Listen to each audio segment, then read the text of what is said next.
Hi, I'm Marianne O'Hearn. Some people call me the Boston Potta. Anyway, I'm here to show you, give you some information on this Magic Flow. People put it on anything, but what it was made for was for the pottery glaze, the reactive pottery glazes. That's where it flows the best. That's where it flows like this one. If you can see how much this flows, it really flows down. It pulls the color. Magic Flow is always going to be white, but it pulls the color from underneath the color that it's on. So if you have blue under it, brown under it, whatever's underneath, it kind of pulls it into the white and gives it a really cool look. Even something like this, which is the red, then there's another color on top of the red, another pottery glaze, reactive. These are both reactive glazes.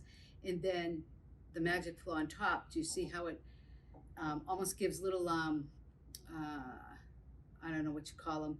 They look like craters, but they're not craters. They're little bubbly looks. So you can do that. If you want to put Magic Flow on a non-reactive glaze,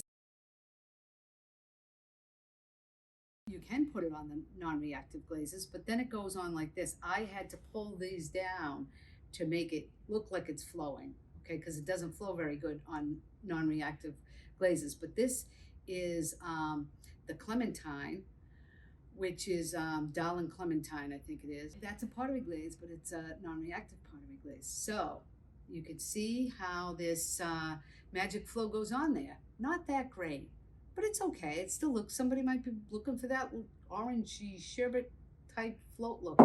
Anyway, so that's what it does on this type of glaze, or even a fun stroke. A fun stroke, it's going to do the same thing. It's not going to flow as much. So to get the best results from the Magic Flow, it should go on to the reactive pottery glazes, and you'll get the best look because they're going to flow the best, even if it's on layers of colors, because I know a lot of times we layer the pottery glazes. Put the Magic Flow on top, it'll just pull all that color into it. It'll look beautiful. Go to our website, go to resources, then go to the FAQ section, and that will take you to the whole list of what's non-reactive and reactive with the pottery glazes. And there'll be some tips on there about Magic Flow too. And if you have any questions about our Magic Flow, call us. We'll get back to you, email, go on our website, and you'll get all the information you need.